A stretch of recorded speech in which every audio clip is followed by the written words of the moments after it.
레위기 8장 1절부터 9절까지 보겠습니다. 여호와께서 모세에게 말씀하여 이르시되 너는 아론과 그의 아들들과 함께 그 의복과 관유와 속죄제의 수송아지와 순양 2마리와 무교병 1광주리를 가지고 온 회중을 회막문에 모으라. 모세가 여호와께서 자기에게 명하신 대로 하며 회중이 회막문에 모인지라.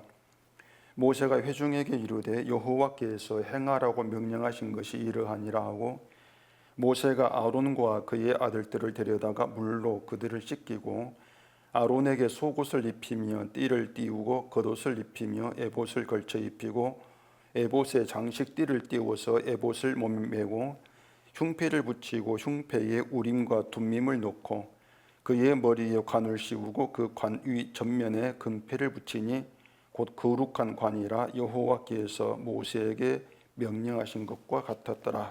아멘. 기도하겠습니다.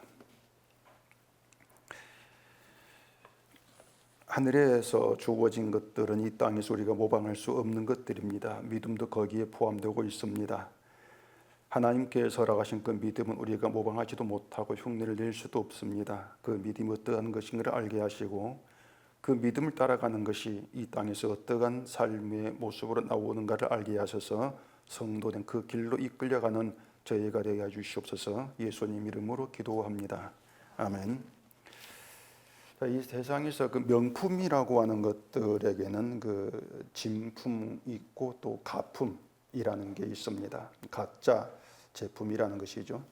그 가품이라고 하는 것은 우리가 알 수가 없죠. 왜냐하면 우리 진품을 모르기 때문에 가품을 알 수가 없는 것입니다.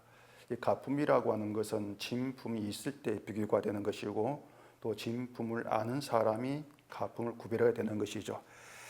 이 믿음에도 이 진짜 진품이 있고 또 가품이라는 게 있습니다. 사람들이 만들어낸 것이 가품이고 하늘로부터 주어진 진품인데 이 어떠한 믿음이 진짜냐 이게 참 중요한 문제죠. 왜 그런가 하면은 가짜 믿음으로는 우리는 어떤 그리스도로 이룰 수 없는 것이고 결국은 그 믿음 가지고는 구원에 이르지 못하고 심판을 받을 수 없기 때문에 어떠한 믿음이 진짜입니까? 이 문제는 중요한 그런 내용으로 우리에게 자리하게 되어지는 것입니다. 근데 믿음을 이제 우리가 알 수 있는 건 성경밖에 없죠. 또 예수님이 이 땅에 오신 것도 믿음이 어떠한 것이 참된 것인가 하나님께로부터 주어진 것인가를 나타내시는 그런 일이기 때문에 우리가 주님의 일들도 성경을 통해서 어떠한 믿음이 참된 것인가 그렇게 알아간 도리밖에 없는 것입니다. 오늘 본문도 이제 그것과 연관이 있는데 이 레위기 8장은 그 제사장의 위임식에 관한 내용입니다. 그리고 오늘 읽은 본문의 중심은 7절에서 9절까지 말하는 제사장이 입는 옷, 제사장의 복장에 대한 규례, 이것이 본문의 중심인데 7절부터 9절까지 다시 보십시다. 아론에게 속옷을 입히며 띠를 띄우고 겉옷을 입히며 에봇을 걸쳐 입히고 에봇의 장식들을 띄워서 에봇을 몸에 메고 흉패를 붙이고 흉패에 우림과 둠밈을 놓고 그의 머리에 관을 씌우고 그 관 위 전면에 금패를 붙이니 곧 거룩한 관이라 여호와께서 모세에게 명령하신 것과 같았더라. 자, 이렇게 그 제사장의 옷에 대해서 좀 장황하게 그렇게 구조라고 할까요? 모습, 모양을 이제 말을 하고 있긴 한데 제사장의 복장이 도무지 우리 상상을 할 수가 없습니다. 일단 우리가 일반적으로 입는 옷은 아닌 것이고 또 이런 옷을 입는 사람도 없고 뭐 지금 이런 옷을 만든 것도 없죠. 통일 같은 거를 종교에서 교주가 자기를 신성시하고 또 권위를 나타내기 위해서 또 특별한 또 옷을 만들어 입고 있는데 누구도 이 본문에서 말하는 제사장 옷을 만들어 입는다는 것은 지금은 불가능한 일입니다.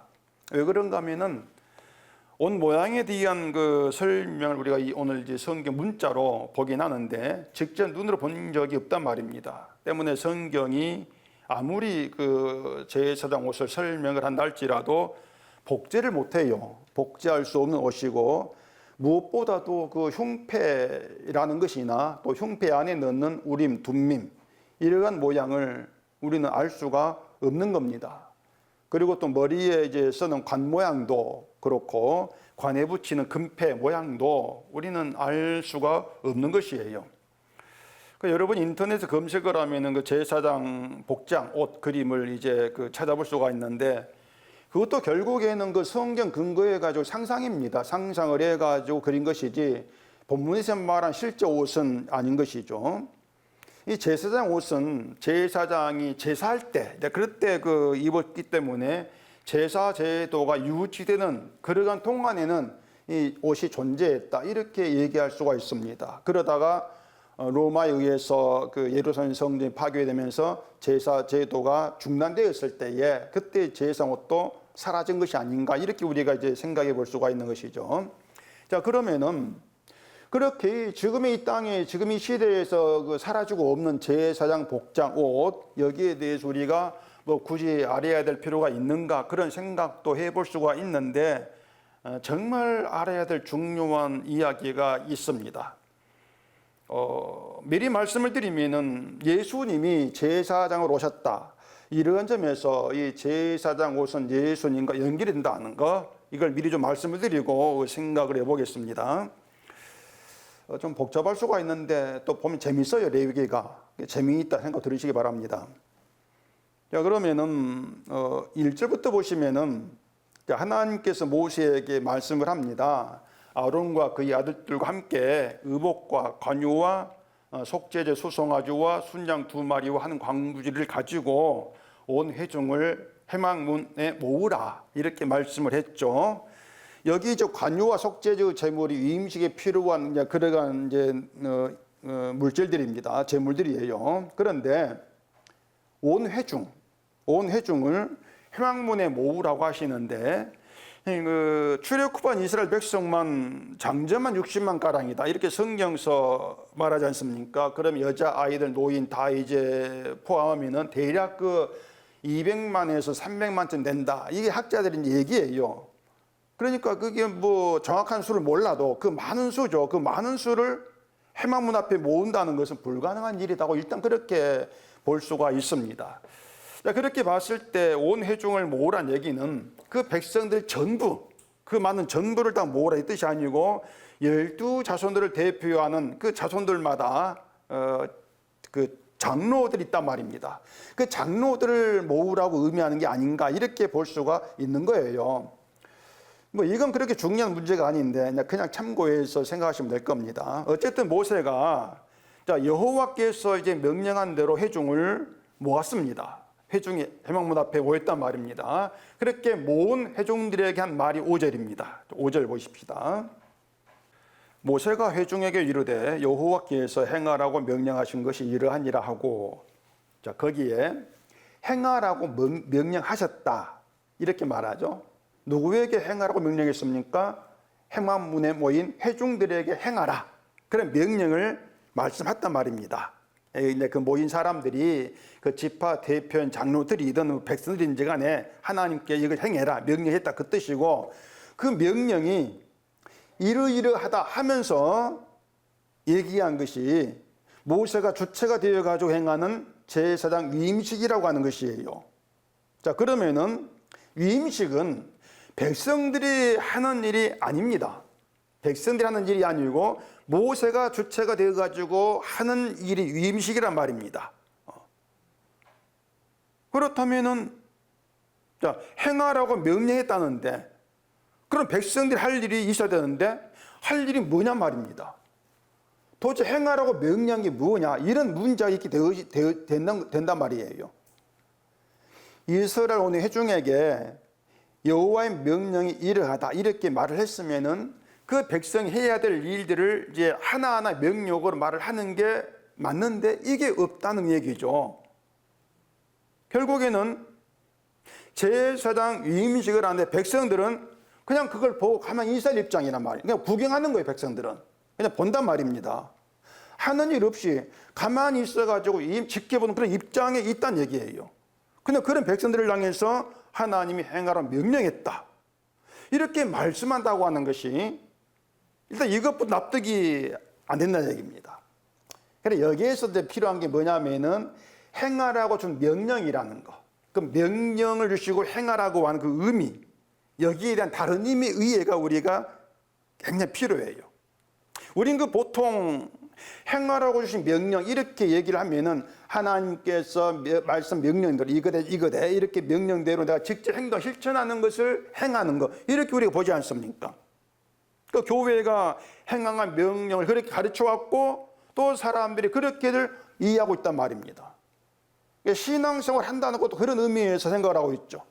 열심히 교회를 가지고 예배를 드리고 기도와 성경 읽고 봉사 이런 것을 하나로 묶어가지고 신앙생활을 하는 것이고 이것이 곧 하나님 말씀대로 내가 행하고 있는 것. 다들 그렇게들 이해를 한단 말입니다. 그렇기 때문에 반대로 그런 생활들이 없다면, 그런 행함들이 없다면은 뭐 신앙생활은 하지 않는다, 또 게으르다 이렇게들 판단하게 되어지겠죠. 그런 점에 봤을 때에 이 본문의 제사 위임식에 백성들이 행할 일이 없는데 아무것도 행할 일이 없는데 그 백성들에게 행하라고 명령했다고 하는 이 말이 그게 이상하다 그거예요. 명령이 이러하다. 그렇다면 그 명령이라고 하는 것은 백성들이 행할 문제가 아니란 얘기입니다. 그렇잖아요. 백성들이 행할 문제가 아닌 걸 명령했어. 이런 의미가 되어진단 말이에요. 제사장 위임식은 그 제사장 한 개인에게만 해당된 일이 아닙니다. 그러니까 무슨 말이냐면 그 목사가 안수를 받고 목사직을 시작하는 그것처럼 그 아론과 그의 아들들이 제사장직을 받아가지고 제사장 일한다는 게 그들 사람들의 일 그런 개념이 아니란 얘기예요. 만약에 제사장 위임식이 그 제사장 그들의 일이라면은 그들에게 어떤 직분이 주어지는 그런 일로 끝난다면은 뭐 그걸 온 회중을 모아라 할 필요 뭐가 있겠습니까? 그냥 쟤는 세우면 되는 것이지. 회중 모을 필요 없지 않습니까? 그 위임식이라고 하는 것, 제사장 위임식이라고 하는 것은 아론과 그의 아들에게 제사장직을 줘, 그 뜻이 아니고요. 이스라엘 안에다가 제사장직을 둔다, 그 뜻입니다. 이스라엘 회중들 안에다가 제사장을 둔다. 그거예요. 그게 위임식이에요. 그렇기 때문에 그 위임식에 온 회중을 부르라고 하신 것이고, 그리고 행하라고 명령하시 일을 하다. 이렇게 말씀한 것이란 말입니다. 그런 점에서 여기에서 말한 행함, 명령, 그 의미를 우리가 분명히 좀 잘 이해를 해야 굉장히 중요한 내용입니다. 너무 중요한 내용을 제가 자꾸 반복해서 말씀드리고 있는데, 출애굽기 14장을 보십시다. 출애굽기 14장 13절입니다. 모세가 백성에게 이르되 너희는 두려워하지 말고 가만히 서서 여호와께서 오늘 너희를 위하여 행하시는 구원을 보라. 너희가 오늘 본 애굽 사람을 영원히 다시 보지 아니하리라. 여호와께서 너희를 위하여 싸우시리니 너희는 가만히 있을지니라. 자, 이 어떤 얘기냐면 이스라엘이 출애굽을 하고 하나님 인도를 받아서 가는데 홍해를 만나죠. 홍해를 만나서 길을 막히고 뒤에는 애국 군대가 쫓아오는 그런 상황이란 말입니다. 이스라엘 백성들은 자기들 쫓아오는 그 애국 군대를 보면서 당연히 이제 죽는다 이런 두려움이 있게 되고 그것 때문에 원망을 하는 거죠. 자기들 애굽에서 그냥 살게 놔두었으면 안 죽을 건데 뭐하러 이끌어내 가지고 이렇게 광야에 죽게 하느냐 그런 원망을 한단 말입니다. 그 생각이 뭐냐면은 애굽에서 애굽 사람 섬기느라고 고생을 해도 광야에서 죽는 것보다는 낫다. 그런 지극히 인간적인 그런 이제 원망을 하고 있는 거예요. 그런 백성들에게 모세가 하는 말은 두려워하지 말고 가만히 있어서 여호와께서 너희를 위해 행하시는 구원을 보라는 것입니다. 구원을 보라. 그렇게 말을 하고 있다 그 얘기예요. 그런 뒤에 15절에 보시면은 그 15절에 보시면은 그 모세가 하신 말씀이 뭔가 하면은 자 이스라엘 자손에게 명령하여 앞으로 나아가게 하라 이렇게 말하지 않습니까? 모세는 앞에서 가만히 있어서 하나님의 구원을 보라 이렇게 말했고 또 그때 이어서 하나님은 모세에게 앞으로 나아가게 하라 이렇게 명령했단 말입니다. 이걸 정리하면 이렇게 되는 것이에요. 모세와 또 뒤에 하나님께서 하신 명령이 달라요. 모세는 가만히 있어라. 하나님은 나아가게 하라. 행동이 다르지 않습니까? 근데 가만히 있어서 하나님 구원을 보라고 하는 것도 모세 개인의 생각이라고 할 수가 없겠죠. 모세가 하나님의 뜻을 전한 것이란 말입니다. 가만히 서서 하나님 구원을 봐. 이게 너희를 향한 하나님 뜻이야. 그건데 그렇다면은 이스라엘은 홍해 앞에서 꼼짝하지 말고 가만히 서서 하나님이 이 애굽을 어떻게 하는가 이걸 봐야 되는 그런 의미가 되지 않겠습니까? 가만히 서 있어 꼼짝하지 마. 그렇잖아요. 그런데 백성에게 명령해서 앞으로 나가라. 그럼 가만히 있으란 말인가 나가란 말인가? 이게 어떻게 되겠습니까?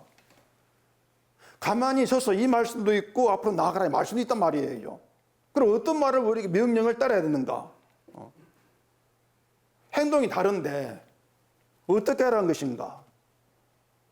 그럼 가만히 서서 이렇게 말한 모세의 말이 잘못한 것인가?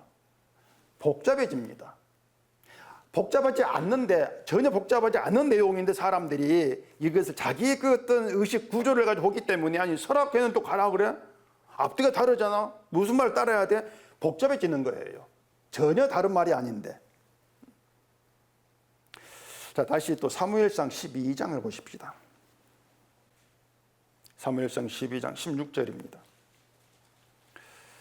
너희는 이제 가만히 서서 여호와께서 너희 목전에서 행하시는 이 큰 일을 보라. 오늘은 미일 베이는 때가 아니냐. 내가 여호와께 아뢰리니 여호와께서 우레와 비를 보내사 너희가 왕을 구한 일곧 여호와의 목전에서 범한 죄악이 큼을 너희에게 밝히 알게 하시리라. 자, 이건 이제 그 왕을 세워달라고 하는 이스라엘 백성들에게 사무엘이 이제 한 얘기입니다. 근데 그 16절이 모세가 말한 내용과 같아요. 16절이 가만히 서서 여호와께 행하신 이 큰 일을 보라. 모세와 같은 말이란 말입니다. 이 사무엘은 모세보다도 한 400년쯤 후의 사람입니다. 400년 후에. 그런데 모세와 사무엘 상황이 달라요. 상황이 다른데 같은 말을 한다고 한 얘기는 하나님의 구원에 대해서 같은 시각이다. 그러니까 상황이 다르다 할지라도 하나님의 구원에 대한 믿음에 대한 것은 같은 시각으로 같은 사고방식으로 나와지게 되어진다. 상황이 달라도 이런 의미가 되어진단 말입니다. 이게 무슨 말이냐면 하나님의 구원에 대한 믿음, 참된 믿음이 뭐냐? 참된 믿음이라고 하는 것은 모세 때, 사무엘 때, 지금 이렇게 어떤 시대를 막론하고 그 시대를 초월해 같은 거예요. 믿음이라고 하는 것은 시대마다 믿음이 다르게 역사한 것이 아니라는 얘기입니다. 똑같다는 얘기입니다. 그렇기 때문에 아니 지금 진짜 믿음이 뭡니까? 우리가 그걸 알려면 구약 때부터 시작하면 된단 말입니다. 구약 때부터. 구약에는 믿음이 없는 게 아니지 않습니까? 하나님이 구약 때부터 믿음을 어떻게 드러내었던가? 그걸 찾아가면서 지금 이 시대에서 예수 안에서 우리 그걸 확인하는 것이 바로 성경을 보는 바른 자세라고 할 수가 있다는 얘기입니다. 그러니까 그렇게 하나님의 구원에 대한 인간의 자세, 우리에게 주어진 자세가 뭔가 하면 가만히 서서, 그게 믿음이랍니다. 가만히 서서 하나님이 행하신 큰 일을 봐라. 그게 믿음이다. 이렇게 얘기하는 것이죠. 가만히 서서. 이것이 이제 모세의 시대 또 사무엘의 시대 오늘 우리에게 있어서 변함이 없이 요구되는 믿음이에요. 그래서 야고보의 말대로 믿음에 행함이 있는 건 사실이지만 그 행함은 우리가 뭔가를 실천하는 행함을 얘기한 것이 아니고 가만히 서서 여호와께서 행한 큰 일을 보는 그게 행함이란 말입니다. 그 행함이 있는 게 진짜 믿음이죠. 가만히 있어서 여호와 행하신 큰 일을 보는 그게 없다. 그 행함이 없다. 그 믿음이 아니란 얘기예요. 그걸 보라 그 얘기입니다. 야고보 얘기도 그렇게 해석이 돼야 되죠.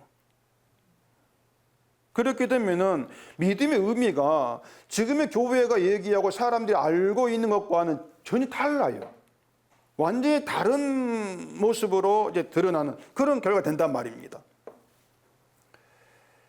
다시 정리해 보십시다. 본문에서 여호와께서 행하라고 명령하신 것이 이러하다 이 말은 이스라엘 백성들에게 제사장 임직을 가만히 서서 보라 그 의미란 말입니다. 너희는 서서 봐. 그러면은 제사장 임직에서 들은 게 뭐냐면은 하나님이 행하신 큰 일, 구원의 큰 일이 그 유임시 있다 그 말입니다. 그걸 보라 그 얘기예요.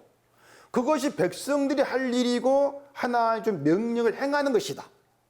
그거죠. 하나님이 행한 구원을 세상 위임식에 보는 것. 이게 명령이야. 그 보는 게 너희가 행하는 것이야. 이거예요. 몸을 쓰는 문제가 아니란 얘기입니다. 그리고 가만히 서서 이 말이 출애굽기에서 모세가 말한 것하고 또 사무엘상에서 사무엘에게 말한 것과도 연결되는 그런 의미가 되는 것이고, 그것이 곧 이스라엘에게 요구된 믿음이다. 또 오늘 우리에게 요구된 믿음이다. 이렇게 보시면 되는 거죠. 그래서 완전히 다른 믿음이에요. 그렇게 되면 이스라엘이 그동안 하나님을 믿는다고 했던 그 믿음은 믿음이 아니다, 그 뜻이 되겠죠. 이스라엘이 애굽에서나 출애굽에서나 가만히 서서 하나님이 행하는 그 큰 일을 바라보는 그런 믿음이 아니었습니다. 이스라엘은요. 그런 믿음이 없었어요. 이걸 이렇게 생각해 보시면 될 겁니다. 이스라엘이 홍해 앞에서 애굽 군대를 보고 두려워하면서 애굽에서 그냥 살게 하지, 왜 우리를 나오게 해가지고 죽게 하는 거 원망했단 말입니다. 그 말이 뭐냐면 애굽에 사는 것이 자기들에게 더 안전하다, 그 뜻이란 말입니다. 애굽 사는 믿고 살았으면 거기 더 안전할 건데 왜 끄집어냈습니까? 결국은 그들이 원했던 안전, 평안이라고 하는 것은 육신의 문제였던 거예요. 내 육신이 안전한 거. 그걸 위해 믿었다는 얘기입니다.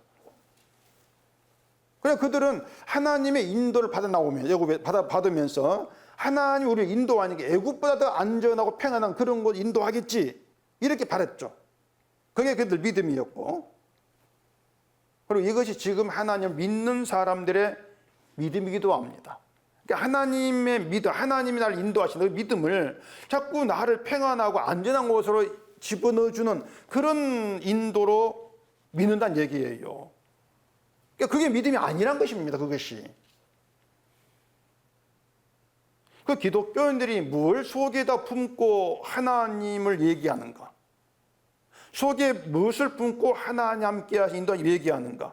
이걸 보면은 홍해 앞 이스라엘 다를 바가 없습니다. 그냥 애굽에서의 자기 안전을 위해서 믿었던, 그게 전부였던 것이죠. 사무엘 시대의 백성들이 왕을 요구했던 것도 같아요. 능력 있는 왕을 세워서 좀 더 튼튼한 국가를 만들자 얘기입니다. 왕으로 인해서 우리나라를 좀 더 튼튼하게 만듭시다. 자기의 국가가 튼튼해지면 그게 자기 안전이 되겠죠. 그러니까 자기들 안전을 위해서 왕을 요구한 것이에요.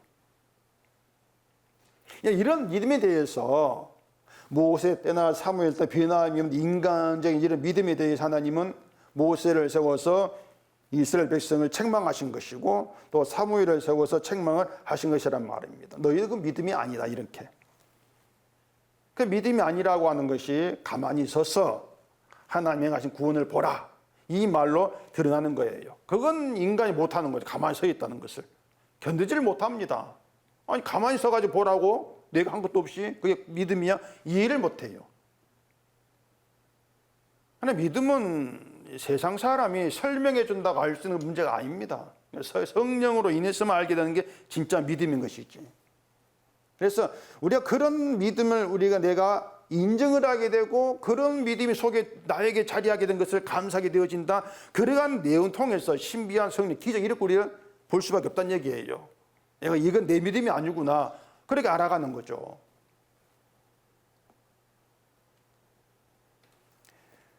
그래서 가만히 있어서 이 말 한마디로 얘기한 것이 뭔가 하면은, 믿음에는 사람이 자기의 구원을 위해서, 내 안전을 위해서, 나를 위해서 행할 것은 없다, 그 뜻이 된단 말입니다. 가만히 서서 이 말이. 그런데 이러한 것들을 그 사람들이 신앙생활을 잘해야 돼. 자꾸 그렇게 이제 그 생각하는 이유를 좀 생각해 보면 돼요. 그 신앙생활 잘하는 것을 자기의 구원을 보장하는 어떤 안전장치, 그렇게도 생각하지 않습니까?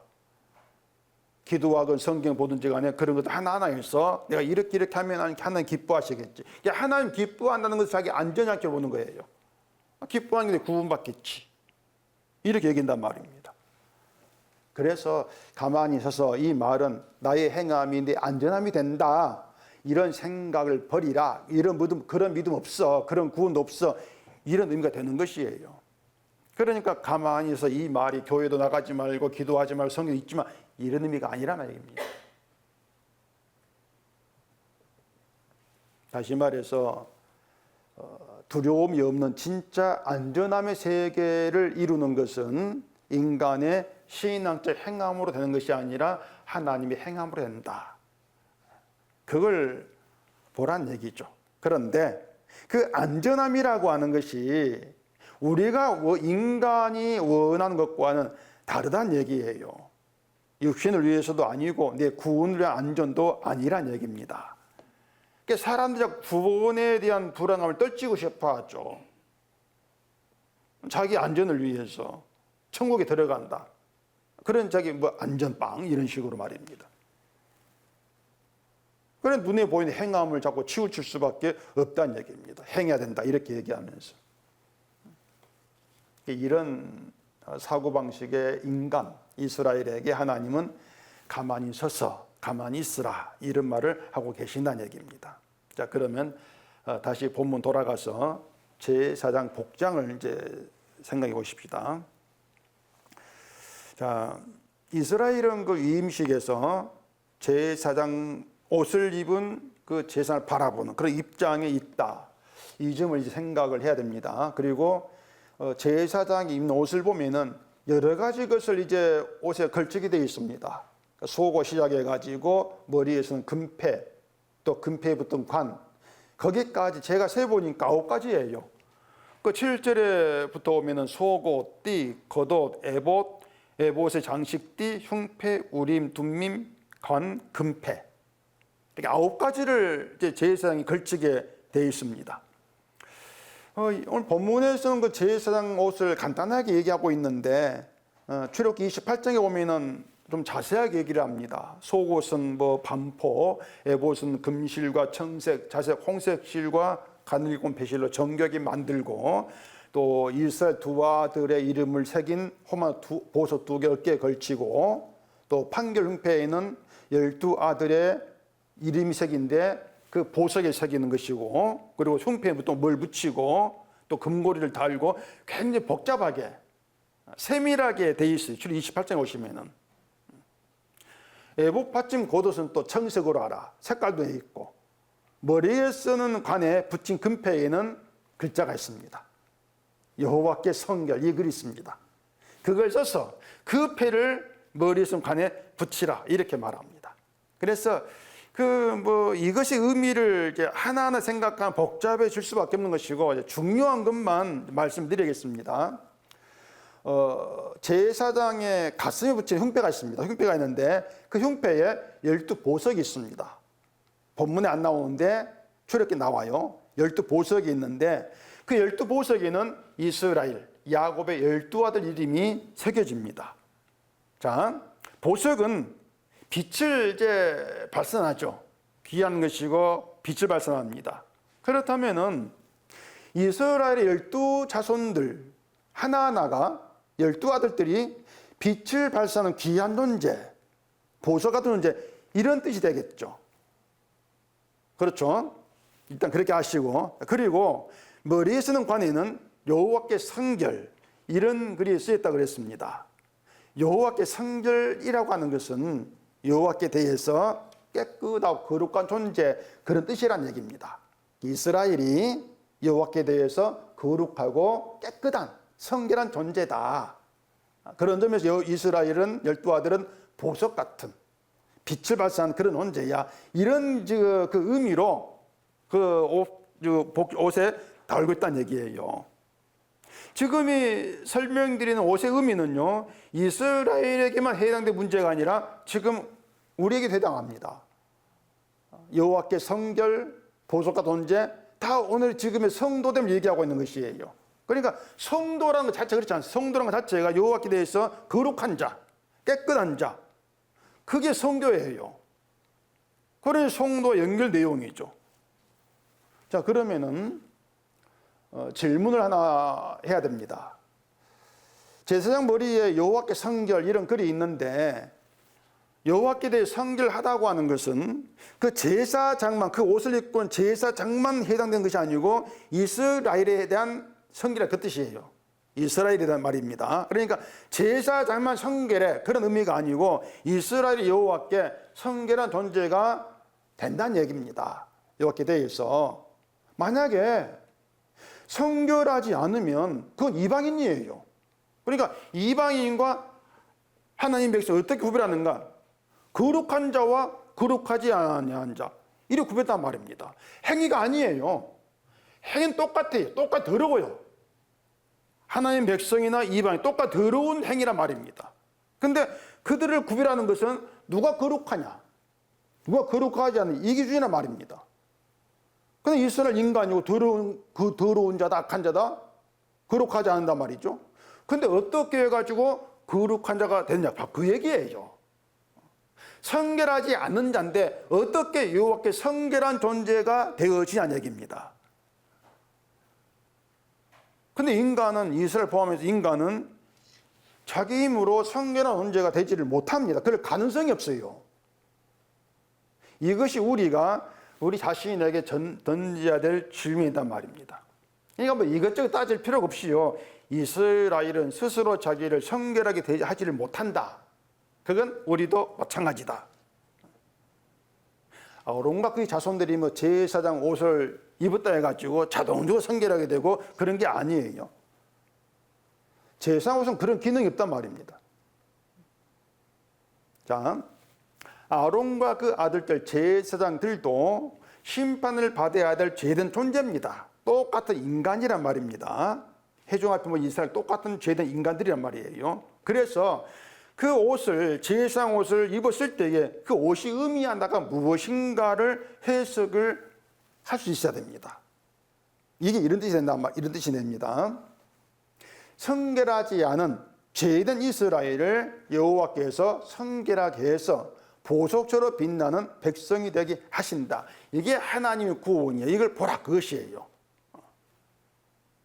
제사장을 세워가지고 그런 하나님의 구원을 이스라엘에 보이시는 얘기입니다. 이해가 되시죠? 그런데 그 성결이 이제 어떻게 이루어지느냐, 그게 문제죠. 그 성결이 어떻게 이루어지는가, 그것이 결국은 거룩한 제물의 피로 이루어져요. 피로써. 피로 인한 성결이란 말입니다. 오늘 본문에 우림과 둠밈 이 얘기가 나오는데, 지난 수요일 말씀을 드렸죠. 우림은 빛이란 뜻이고 둠밈은 완전, 그런 뜻이라겠습니다. 그렇게 우림과 둠밈이 기준되어 가지고 이스라엘을 하나님께서 판결했을 때에 그 판결의 결과는 뭐냐? 이스라엘은 심판을 받아야 될 죄의 무리란 얘기예요. 빛을 기준했을 때 이스라엘 어둠이고, 완전 기준의 이스라엘은 불의한 부족한 자들, 그렇게 판결되어진단 말입니다. 죄의 무리. 그러한 이스라엘을 여호와께 성결한 거룩한 부위로 이루는 것이 바로 제물의 피다. 그게 담겨 있어요. 제사장이 제사장 옷을 입고 하는 일이 뭐 어디 가가지고 뭐 자기 자랑하는 게 아니고, 제물을 잡아가 제사하는 게 제사장 일이지 않습니까? 그럼 제물을 잡으면은 그 피가 뭐 제사장 옷이 다 튈 게 아니겠어요. 그러니까 그 모든 일들이, 거룩이라고 하는 것은 인간 노력이다, 믿음이 아니고 피로서 이루어진다, 나타내고 있단 말입니다. 너희의 성결은 피로 이루어지는 것이야, 이걸 보여주는 것이죠.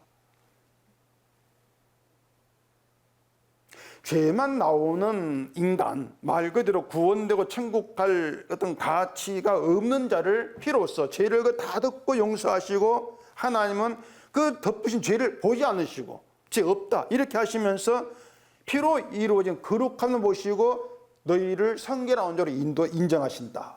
이게 하나님 구원이라는 얘기입니다. 이게 하나님 구원에는 부족함이 없고 완전하지 않습니까? 완전합니다. 그 구원을 가만히 서서 보란 얘기예요. 그런 입장에서 이스라엘은 자기들 할 거야 아무것도 없고, 구원을 위해서. 그렇게 제사장으로 나타내시는 하나님의 구원을 가만히 서서 보라고 하는 것이 온 회중에게 행하라고 명하신 하나님의 명령입니다. 아까 얘기한 대로 이 명령을 어떻게 하는 게 행함이 되는가? 나 같은 자를 거룩하게 하신 능력이 필요에 있다. 이걸 믿기 때문에 나의 능력이나 믿음을 신뢰하지 않는 겁니다. 이게 행함이에요. 아까 얘기했죠. 내 몸을 뭐 써가지고 기도하고 성경 보고 이런 행함이 아니고 그 피의 능력 앞에 서서 나의 모든 게 부인돼 버리는 거. 나는 아무것도 아니고 하나님이 이루신 주의 피로 인한 구원이 전부입니다. 모든 걸 주님이 하셨습니다. 이 믿음 가운데 행하는 거죠. 그래서 참된 믿음은 인간의 힘을 무능한 것으로 알고 버리게 합니다. 진짜 믿음은. 근데 가짜 믿음은 인간의 힘을 자꾸 부채질을 하죠. 믿어. 이게 다른 점이에요. 완전히 다르지 않습니까? 사탄이 자꾸 역사하는 그 장난치는 믿음이라고 하는 것은 인간 자기의 중심 두게 만드는 거예요. 너 이렇게 하면 구원받을 수 있는데, 상을 받을 수 있는데, 하나님 기뻐하실 것인데, 그러면서 내가 할 일에 자꾸 마음을, 눈을 두게 하는 것이죠. 그렇게 달라요. 하나님 분이 가만히 서서 하나님 보라는 것이고, 사탄은 네가 일을 해야지. 네 행한 뭐가 있어? 네 행한 봐라. 이것이고 다릅니다. 그래서 내가 행하는 것을 무가치한 것을 버리게 되는 이게 없으면 그 믿음이 아니다. 이렇게 보시면 돼요. 믿음을 이렇게 해석을 했을 때에 이제 지금의 기독교가 알고 있는 믿음은 왜 믿음이라 할 수 없는지 그 이유가 분명히 드러나게 되지 않습니까? 진짜가 등장하니까 가짜가 결국에는 이제 나타나게 되어지는 것이죠. 로마서 13장을 보십시다. 로마서 13장 12절입니다. 밤이 깊고 낮이 가까웠으니 그러므로 우리가 어둠의 일을 벗고 빛의 갑옷을 입자. 낮에와 같이 단정히 행하고 방탕하거나 술 취하지 말며 음란하거나 호색하지 말며 다투거나 시기하지 말고 오직 주 예수 그리스도를 옷 입고 정욕을 위하여 육신의 일을 도모하지 말라. 여기에 예수 그리스도를 옷 입고 이렇게 얘기하는데, 자 보세요. 예수님이 제사장으로 오셨습니다. 그리고 성도를 제사장이라고 하지 않습니까? 그러면 그리스도 옷 입는다고 하는 것은 오늘 본문에 얘기한 것처럼 제사장 된 우리가 제사장 옷을 입는 거예요. 그게 그리스도를 옷 입는 것이라 이렇게 말한단 말입니다. 근데 이걸 이제 이 사람들은 그리스도라고 하는 옷을 입는 게 성도니까 그 예수님의 성품과 삶을 본받아 살아가야 된다. 이걸 그리스도 옷 입는 신자의 삶이다. 이렇게들 또 얘기를 합니다. 그러니까 예수님의 성품과 삶을 본받는다. 이게 우리가 가능한지 가능하지 않는지 이걸 생각하지 않고 말을 막 던지는 거예요. 뭔가 이 말이 뭔가 성경적으로 들리고 뭔가 좋은 말이에요. 들리면 아멘하고 하는 것이죠. 좋은 말이니까. 근데 좋은 말이 아니거든요. 그게 사탄이 한 말인 거 눈치를 못 챈단 말이에요.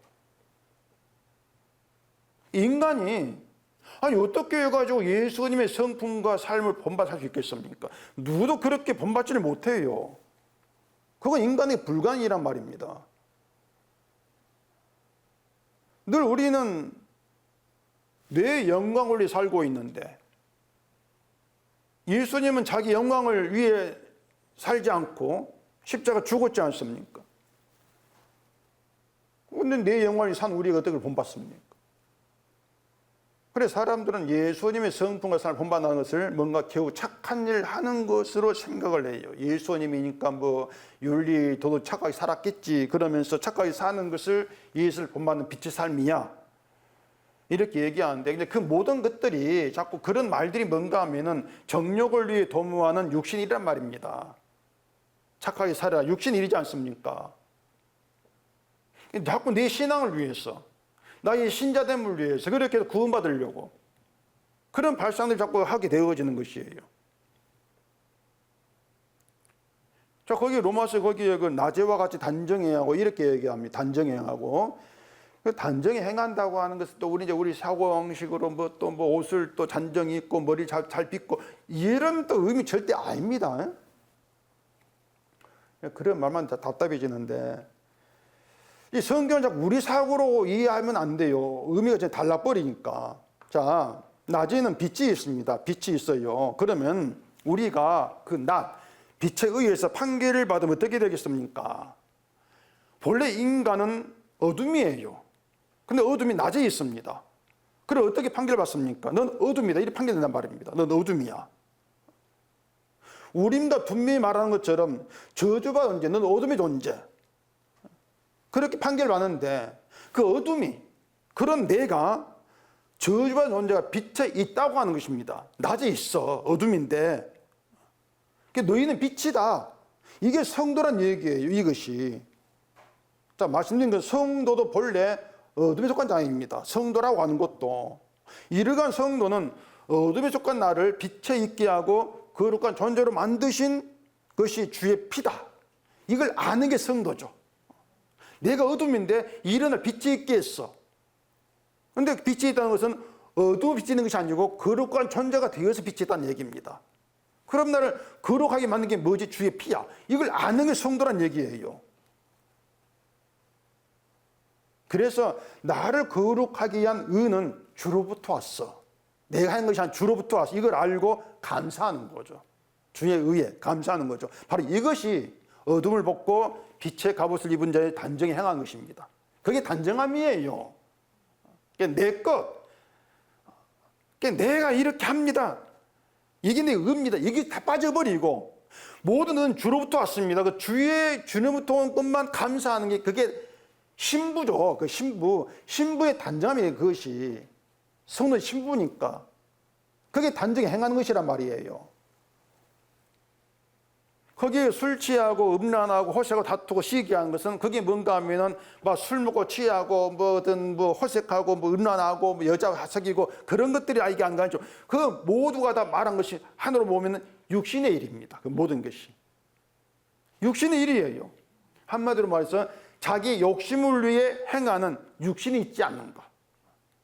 나의 즐거움, 내 탐욕을 위해 행하는 육신이 있지 않는 것. 이것이 바로 그리스도 옷 입은 거룩한 성도라고 하는 것이에요. 주를 옷 입었으니까 내 육신을 행하는 것이 없는 것이죠. 이처럼 성도는 주가 이루시고 주로부터 나온 의를 옷 입은 사람입니다. 주의 의를 옷 입었으니까 내 의는 없는 거죠. 그게 그리스도 옷 입은 성도예요. 그렇기 때문에 이렇게 행해야 됩니다. 이런 말이 안 나오는 것이고, 그런 내 육신의 일을 다 부인하는 것이 육신의 일을 육신의 일로 행하지 아니하는 그런 모습이 되어지는 것이죠. 결국 성도라고 하는 것은요, 이미 의를 옷 입었으니까 내 행함, 내 의라는 것이 필요하지 않는 완전한 세계에 들어와 있는 겁니다. 그게 주의 예수 아니고요. 이걸 구약에서 이스라엘 이렇게 말한단 말입니다. 이스라엘이다. 그러니까 제사장이 이스라엘 속에 있다는 것은 하나님이 행하신 구원이 그들 속에 있는 것이고, 그들 이미 이스라엘은 완전 속에 들어와 있어. 그 뜻이 되는 것이에요. 그런 이스라엘 자기 행함을 가지고 하나님 믿겠습니다 나올 이유가 없는 사람들이 되는 것이죠. 이런 이스라엘을 성경에서 어떻게 표현하냐면 또 보석으로 비유해 말합니다. 보석이다. 이스라엘을. 한번 볼까요? 스가랴서 9장 보십시다. 말라기 바로 앞에 스가랴. 스가랴서 9장 16절입니다. 이날에 그들이 하나님 여호와께서 그들을 자기 백성의 양떼같이 구원하리니 그들이 왕관의 보석같이 여호와의 땅에 빛나리로다. 이렇게 말하는데 이건 이스라엘이 보석같이 귀해 그런 의미로 보시면 안 되고, 이스라엘은 그들이 거룩하다고 하는 것은 하나님의 언약으로, 언약인 주의 그 제물의 피로 이루어진 게 그들의 거룩함이지 않습니까? 그러니까 귀한 게 뭐냐면은 하나님은 언약 귀한 거, 언약 귀한 거예요. 언약이 이스라엘이 아니고 언약이 귀하다. 그리고 이스라엘은 그 언약 안에서 보석과 존재로 여김받고 있는 것이죠. 내 백성으로, 보석과 백성으로. 이렇게 보시면 되는 말입니다.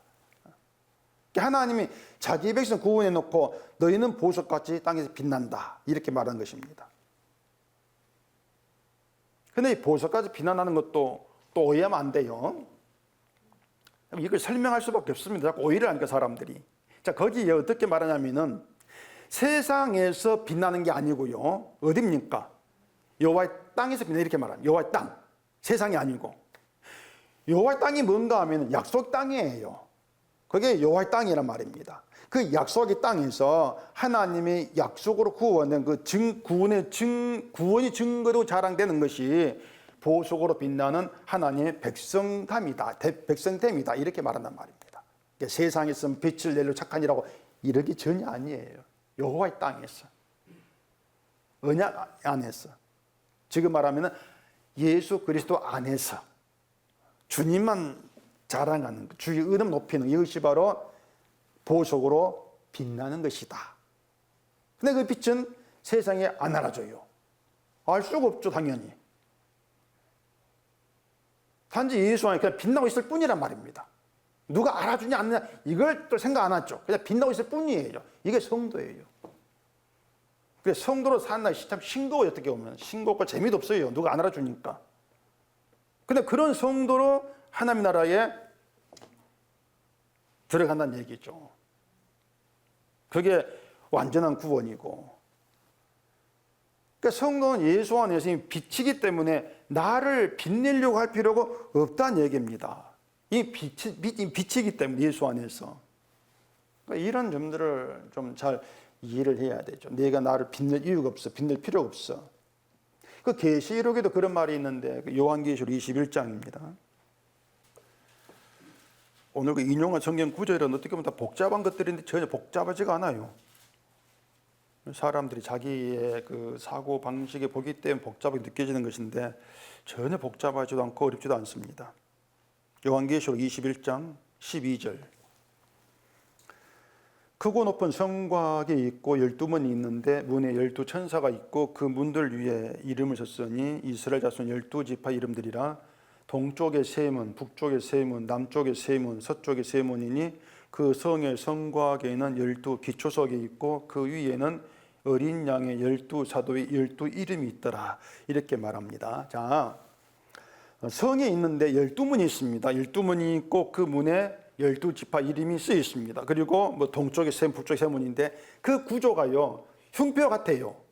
흉표 이름이 세 이름씩 밑으로 4개 딱 되어 있습니다. 동서남북 세 문. 그렇게 이제 연결이 되어지고 있는 거예요.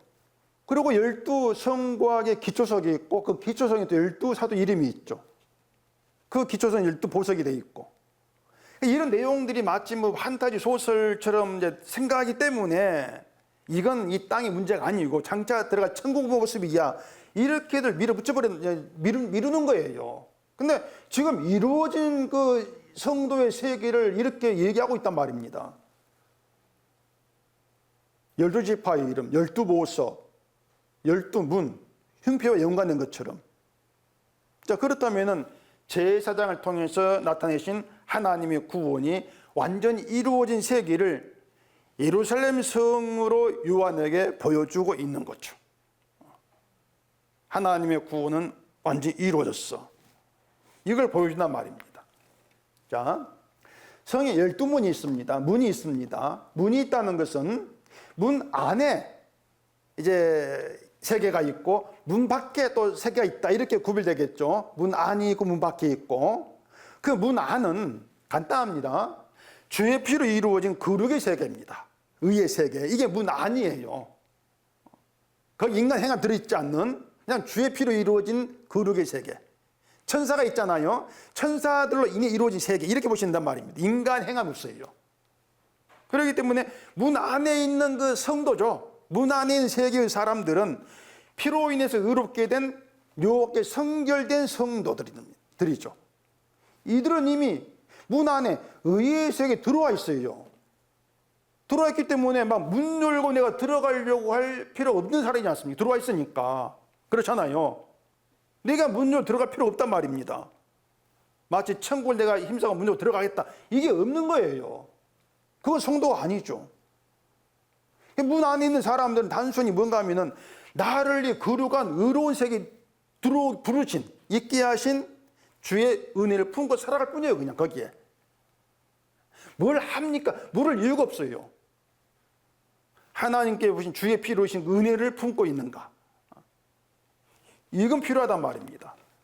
그렇게 의를 옮기고 있는 사람들, 의 때문에 하나님 보호서 이렇게 있단 말입니다. 의 때문에. 반면에 문 밖에 있는 사람 특징이 그겁니다. 내가 힘써가지고 문으로 들어가야지 의예요. 다른 거 없습니다. 저 문을 내가 힘써 열어야지. 신앙생활 잘해가지고 내가 천국 들어가야지. 그런 사고방식. 이게 지금의 이제 그 기독교의 그 신앙의 모습들이죠. 자, 그러면은 내 힘으로 들어가려고 힘쓴 사람들이, 만약에 그런 사람들이 성에 기록된 12 이름, 내 이름이 있다. 그러면은 어떻게 생각하겠습니까? 내가 힘써 들어왔어요. 근데 내 이름이 있네? 어떻게 하겠습니까? 자기를 자랑스럽게 여기겠죠. 내가 한 게 있으니까 내 이름을 자랑한단 말입니다. 그건 천국이 아니란 얘기예요. 천국이 인간 자기 자리 없으니까. 그런데 아무것도 한 것도 없이 문 안에 거룩한 세계에 주의 피 덕분에 들어와 있는 사람이 내 이름 본다면은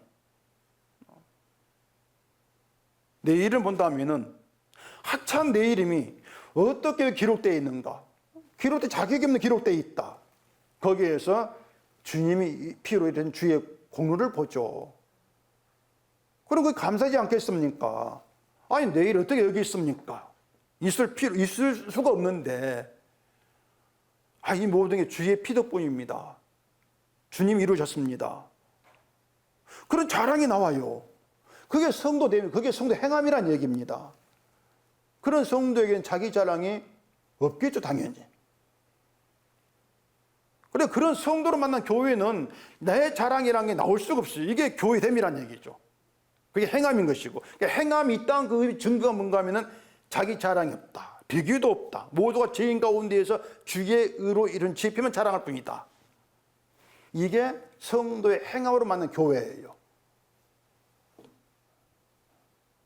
때문에 내가 다닌 교회 진짜 이런 것은 엉터리입니다. 이런 점에서 요한계시록은 비현실 내용이 아닌 거죠. 이 정도로 말씀드리면 이제 본문에 온 회중을 모아놓고 제사장 위임식 보게 하시는 하나님 뜻, 그리고 또 행하는 명령하셨다, 이뤘다는 것이 어떤 뜻인가 이해가 되실 거예요. 제사장 옷, 이것 하나가 요한계시록까지 연결되어 있습니다. 이걸 우리 신기하게 생각하셔야 돼요.